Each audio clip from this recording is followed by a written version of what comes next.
Welcome back everyone to theCUBE. We're here in Los Angeles for the Forward Global Summit 2025. I'm John Furrier, host of theCUBE. This is where the top minds and thinkers and doers are coming together to solve the world problems. Things are changing.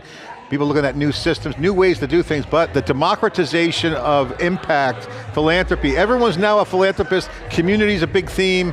Janine Firpo is here. She is doing some amazing work. She's got a nonprofit helping, and she's a social entrepreneur and author, by the way, helping women get their finances, get investing, learn, grow, build out a financial future. Did I get that right?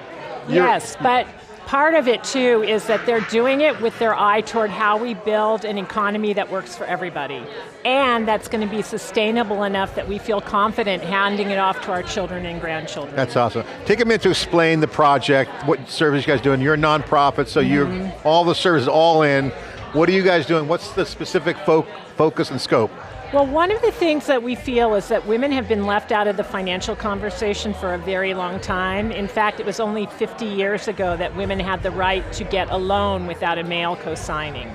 And so it's not surprising that we're not very confident when it comes to investing.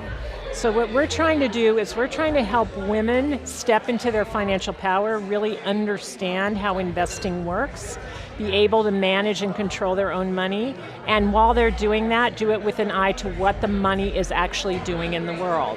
Because every dollar we have is having an impact somehow, and if you're not paying attention, it's probably upholding the status quo, and things that we don't agree in, and so we're helping women understand there's alternatives. Just real quick, just kind of housekeeping, how long has it been around, focus, what origination story? Take us through some of that data. So we were founded as a nonprofit in 2021, so we're relatively new. My co-founder had started this as an initiative under another nonprofit 2 years prior. And we did this, I made big changes in my career. I did a lot of work in international development prior to that tech, made big changes in my career to make a change in the world, and realized at one point that my money was undermining me. It was funding the very problems that I was trying to solve. So close to 20 years ago, I made a personal choice to figure out how to invest all of my money, starting with my cash, straight through the public markets, across to real estate that I had, in ways that created the world I wanted to see. I retired from my international career in 2018 and realized that a lot of women were like me. They wanted to do this too, as well as young people. So I ended up writing a book called Activate Your Money, Invest to Grow Your Wealth and Build a Better World, because this is not about giving up financial return, it's getting both. And then I met my co-founder and we're like, let's work together, and we co-founded Invest for Better. That's a great story, and by the way, congratulations, I think this is a wonderful thing. Control your own destiny, design your life. Exactly. Is really what people are talking about right now, and also find your tribe is another theme. Exactly. What are some of the things that are connecting you here at Forward Global, and how does that relate into what you're doing? So I think it's all about community. So part of the way that we are training women is we don't just have them go to an online course, we don't just give them the kinds of materials that they address themselves. We actually put them in small groups of 8 to 20 women, and they go through a facilitated series of conversations together. And the thing that we hear a lot from the women in our group is how much they love actually having people who are like them to talk about money.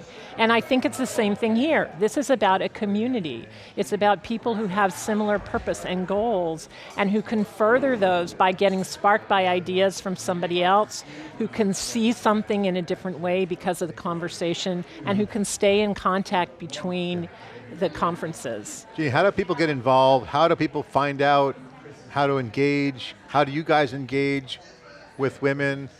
You guys looking for partners? Take a minute to explain how it all works. Sure, so the way to find us is just investforbetter.org. And this year in particular, we realized how important it is for women to take control of their own lives. And so we are now giving away free memberships. So you can go to investforbetter.org/membership and join. And you'll get our newsletters, you'll learn all about what we're doing that way. So we also are looking for partnerships. One of the things that I realized is the way that we're really going to achieve scale, we're never going to do it on our own. So we are now open sourcing our content we're going to be giving it to other people who believe in this kind of thing and are willing to take it and run with it in their own organizations. They can put it under their own labels. So we're looking for people who are interested in educating their membership around this kind of investing, and we'll help them do it. I got to say, I'm very blown away by the open source comment. That is a huge breakthrough. Can you share more about the strategy? I personally believe that open source content will create more value, kind of like the open source software wave. Exactly. Do you guys think about that way? Was it more of spread the love, or is it more spread the love. It's like, I am retired, I don't get paid. My co-founder is retired, she doesn't get paid. I work 10-hour days. I'm not doing this because I need something. Money, I'm doing this because I want to change the world. And I think that fundamentally, women's wealth can do that. By 2030, women will control 35% of the wealth in this country.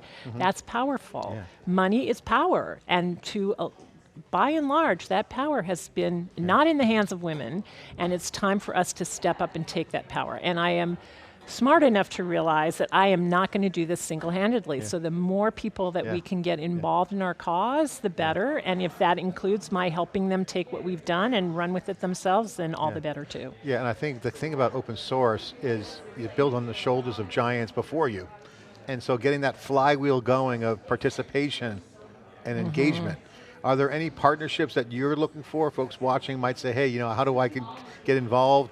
I mean, not volunteer, but like if I have an organization, I can grab your content. What other ways can someone engage with your awesome team? So if somebody wants to engage, they can find me on LinkedIn, send me a message that way. We would love partnerships with other organizations that have large memberships of women, professional women, who could benefit from this kind of training. That would be one thing.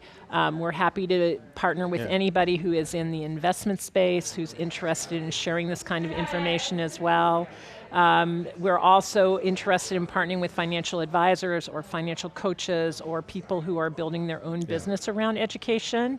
We're reaching out to people in the finance influencer community, so people who have the TikTok stations and the YouTube channels and all of those.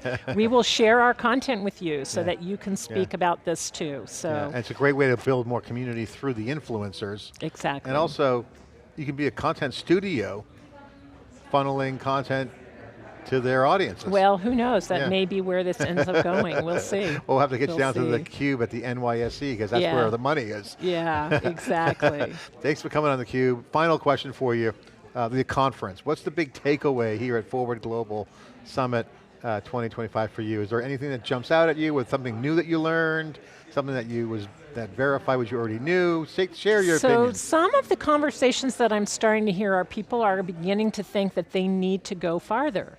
This is basically a philanthropy group, right? But if you think of all of the money that's in philanthropy in this country, it's only 1/4% of the total capital markets, which is what was told to us earlier today. 1/4% of all the money, it's nothing. It's a drop in the bucket. And so we need to start thinking about how we use the rest of our money to make change, and we can do that. And I'm hearing people realizing that maybe that's an important direction to go. And I think Forward Global is doing so many innovative things because they're creating new vehicles to fill the gap. Susan McCormick was on here on the show earlier. We did a deep dive podcast, well, kind of got an hour. I was like, she's amazing. She's amazing. She's the one who said that comment on stage, and she's just incredible. But her vision of creating a new scaffolding around sidecarding impact investors with commercial folks like me who want to have a commercial value and investors maybe, and so that is a new power dynamic. It's great. It's a really important way to think about this, is to bring in philanthropy so that it's sort of a guarantee, or it's a lower tier, taking the risk out of a particular investment or a particular opportunity, and then piling capital on top of that for people who are looking for different returns. And you could choose first a layer of people who are willing to give up, get a lower return for the value, but ultimately at the top of that stack, you can have people who are looking for a market rate return.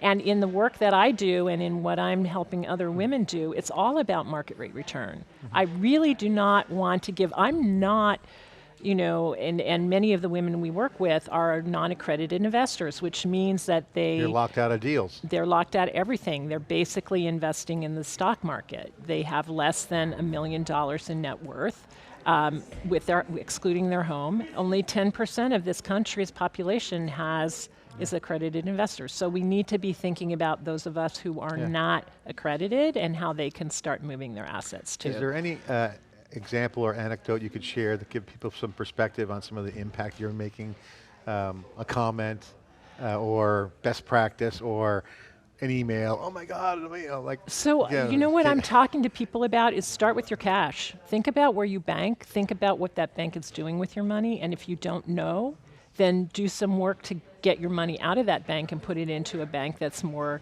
aligned with your values. There are banks that you can put your money in that are in your community, that are serving and providing loans to underserved communities. I'm in a bank that is all about giving loans to people who want EVs or solar panels or other types of environmentally sustainable technologies. I feel great being in that bank. There are banks that are designed specifically for female entrepreneurs and helping them. There are banks for black people run by blacks. There are banks for Native Americans.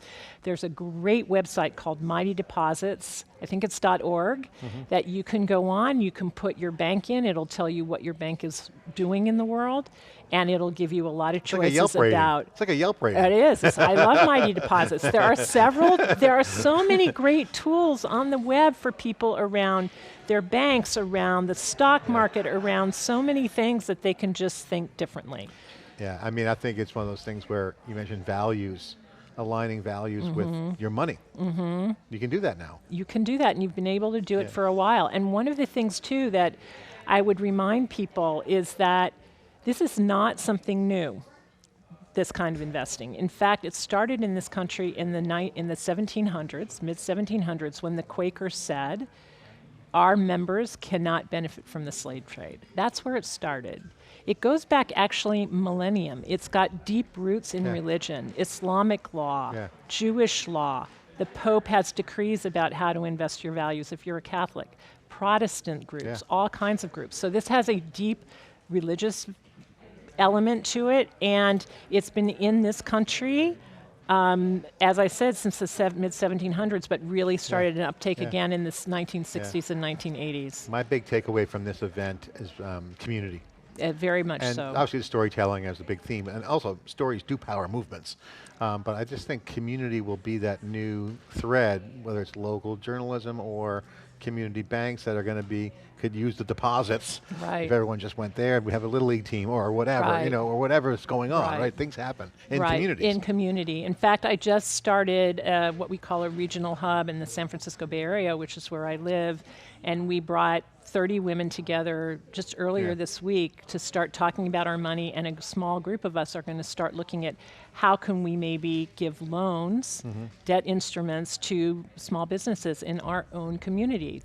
I invested in a bagel shop that's down the street from me. I'm helping a female entrepreneur build an amazing business, and she has been amazing in paying me back. I'm getting an 8% return on that money. It's pretty good return, and I think we can do more of that, where we start to look at how can we help our communities, how can we help the people in our communities get what they need. It really makes a difference. Thank you for doing that. And again, local is everything.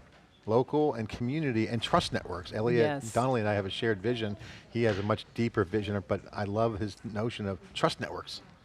And they're not replacing it, they're just building on top of our existing relationships, but getting close proximity, and with digital and physical coming together, you could donate content. Where's that going to lead? You don't know. It could be a massive success here, okay over here, but bigger here. You never know. Serendipity.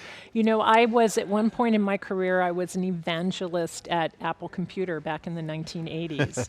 And as an evangelist, my job was to this was like in the early days of the Mac, okay? Early, pre-laptop, all that stuff. I still remember the SE, that box. I do, with one little floppy disk, 3.5 I inch. remember that stuff. So my job was to get software developers to create their products on our platform before anybody else. And it was sort of like throwing seeds in a field and watering everything, and you never knew which one was actually going to really sprout and go. The one you thought was died. The one you had no idea was ended up being a huge win, right? So I think that's very true. You never know when you just put things out there where it will really pop.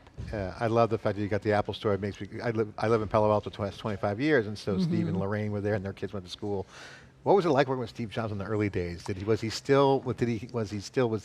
bull in the china shop? Well, when I was there, he was gone already. Oh, so he already got fired by Scully. Yes, Scully was there. Okay. Yeah, Scully was there when I was there. I was there from, I think, like the mid 1980s to 1991. Yeah. I think was my tenure there. Yeah, I remember the Apple days. Because I went to school was more PC, because PC had modems connection to them. So, but then PCs went the other way, and now I'm a Mac because.